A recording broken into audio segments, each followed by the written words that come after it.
Use this macro to create and arrange copy grading for selected pieces in one step.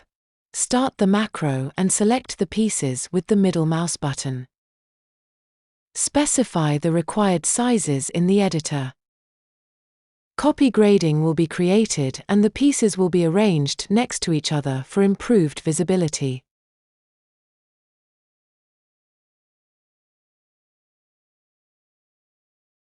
Continue the macro using the F7 key. You can either delete the copy-graded pieces with a right click or keep the pieces on screen by clicking with the left mouse button.